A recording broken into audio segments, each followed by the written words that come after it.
तो फाइनली दोस्तों, आपको जिस वीडियो का वेट था, जिस वीडियो का आपको इंतजार था काफ़ी दिनों से, काफ़ी बच्चों ने मुझे व्हाट्सएप भी किया है, कमेंट भी किया है वीडियो में कि सर आप मैथमेटिक्स में सारे चैप्टर वाइज आप फॉर्मूले तैयार करके एक ऐसा वीडियो लाओ। तो वो फाइनली आपके लिए वो वीडियो तैयार हो चुका है। यानी आपके जो फॉर्मूले हैं चैप्टर वाइज वो तैयार हो चुके हैं। आपको देखना है वीडियो को, आपको शुरू से अंत तक देखना है और वीडियो आपको अच्छा लगे तो वीडियो को लाइक करें। और 2021 की बोर्ड एग्जाम में अगर आप शामिल हैं और कक्षा 10th के छात्र हैं तो इस वीडियो को आपको शुरू से अंत तक देखना है, क्योंकि आपको भी पता है, क्योंकि मैथ्स की जो जड़ होती है वो क्या होती है? फॉर्मूला। अगर आपको फॉर्मूला अच्छे से तैयार नहीं है तो आप बोर्ड एग्जाम में अच्छे मार्क्स नहीं प्राप्त कर सकते हैं। और इस बार कोविड के कारण जो आपका सिलेबस में आपकी कटौती की गई है, यानी मैथ्स में आपके कौन कौन से चैप्टर हटाए गए हैं, बाकी चैप्टर तो आपके एक ही हटाया गया है, यानी दूसरा चैप्टर आपके कंप्लीट हटाया गया है।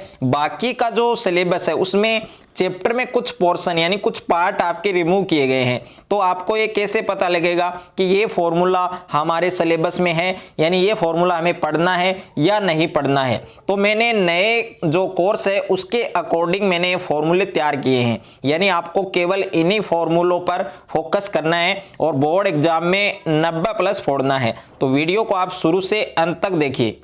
सभी हिंदी माध्यम छात्रों के लिए खुशखबरी, डाउटनेट पर चल रहा है एक बवाल ऑफर, जहां 9वीं और 10वीं का पूरा कोर्स सभी सब्जेक्ट के साथ दिया जा रहा है 30,000 रुपये नहीं बल्कि सिर्फ 3,000 रुपये में। और 11वीं 12वीं का पूरा 50,000 वाला कोर्स दिया जा रहा है सिर्फ 5,000 रुपये में। इस कोर्स में डेली वीडियो क्लासेज, रोजाना होमवर्क, डाउट के समाधान, टीचर नोट्स, पिछले सालों के पेपर, क्विज और अंत में पूरे कोर्स का रिवीजन भी। कोर्स का लिंक डिस्क्रिप्शन में दे दिया गया है। एक और मजे की बात, अगर इस लिंक पर जाकर आप सुरेंद्र कूपन कोड लगाते हैं तो आप 500 रुपये की और छूट पा सकते हैं। तो देरी किस बात की बच्चों, अभी जाओ और ये कोर्स खरीदो और इस बवाल ऑफर का फायदा उठाओ। तो देखिए, जो पहला चैप्टर है आपके वैदिक गणित यानी वैदिक मैथमेटिक्स वाला जो चैप्टर है उसमें आपको टोटल 2 फार्मूले तैयार करने हैं, यानी 2 ही सूत्र आपको इसमें पढ़ने हैं। पहला सूत्र है आपके वर्ग ज्ञात करना यानी स्क्वायर ज्ञात करना। तो वर्ग ज्ञात करने का फार्मूला क्या है? उपाधार अंक गुणा, उसके बाद में ब्रैकेट है, संख्या प्लस विचलन, उसके बाद में ब्रैकेट में आपको इसको बंद करना है और विचलन का स्क्वायर ओब्लिक विचलन का स्क्वायर। तो ये फार्मूला आपको तैयार करना है। उसके बाद में सेकंड है आपके घनफल ज्ञात करना यानी क्यूब फाइंड करना। तो मैं इंग्लिश में भी साथ साथ में बोल रहा हूं कि घनफल ज्ञात करना, घनफल को इंग्लिश में क्या बोलते हैं? क्यूब। तो उपाधार अंक का स्क्वायर, उसके बाद में ब्रैकेट, संख्या प्लस 2 गुणा विचलन, उसके बाद में ओब्लिक है उपाधार गुणा 3 गुणा विचलन का स्क्वायर और विचलन का क्यूब। उसके बाद में जो चैप्टर 3 है यानी चैप्टर 1 में आपको ओनली 2 ही सूत्र पढ़ने हैं। तो साथ साथ में कॉपी और पेन लेकर आप बैठ जाना और इन सारे को आपको जो फार्मूले में आपको बता रहा हूं इनको आपको साथ साथ में नोट करना है। उसके बाद में चैप्टर 2 यानी चैप्टर 2 आपकी वास्तविक संख्या, जो आपके कंप्लीट चैप्टर आपके हट चुका है, यानी उसमें आपको कुछ भी नहीं पढ़ना है।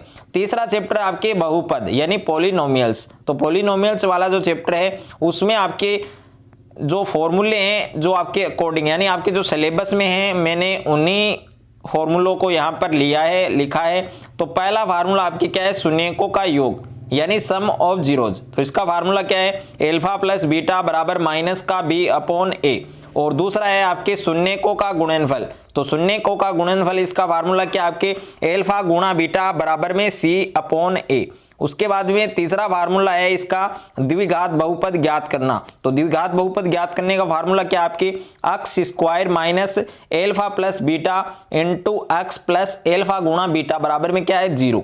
ओके। उसके बाद में नेक्स्ट है आपकी श्रीधराचार्य सूत्र। और श्रीधराचार्य सूत्र का दूसरा नाम क्या होता है? द्विघाती सूत्र।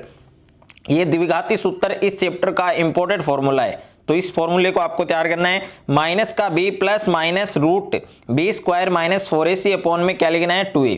उसके बाद में जो लास्ट फार्मूला है इसका मूलों की प्रकृति। तो इसमें 3 पॉइंट मैंने लिखे हैं, 3 फॉर्मूले मैंने लिए हैं इसमें। पहला है बी स्क्वायर माइनस 4ac और यहाँ पर 0।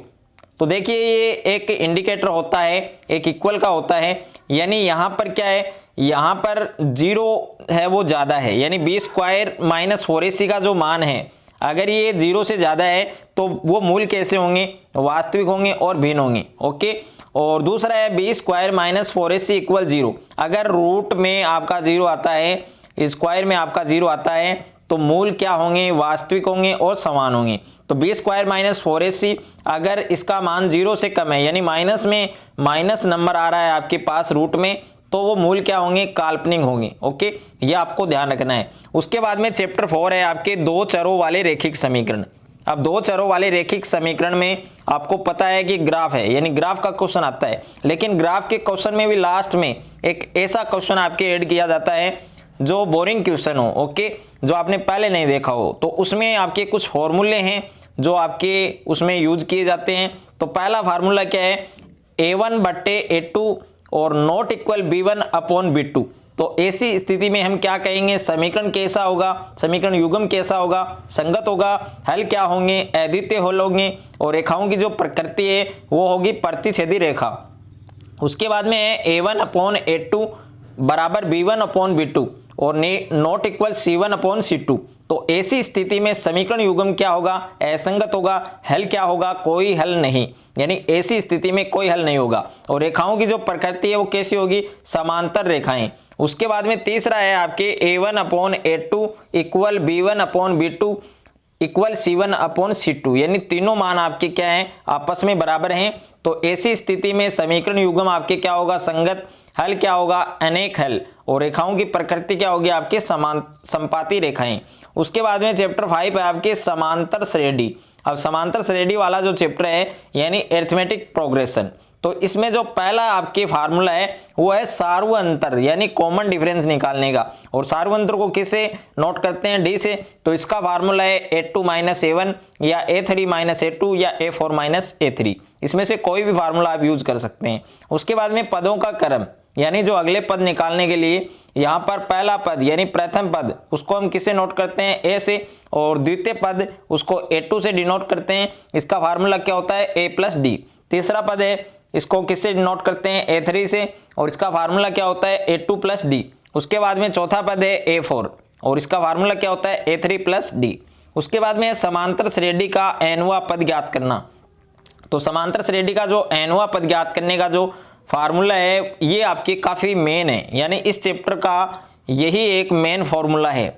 an बराबर a प्लस n माइनस 1 गुणा डी। यहाँ पर n है आपके लास्ट टर्म यानी अंतिम पद, a आपके फर्स्ट टर्म यानी प्रथम पद, n यहाँ पर टोटल टर्म यानी कुल पदों की संख्या, और d यहाँ पर कॉमन डिफरेंस यानी सार्वअंतर।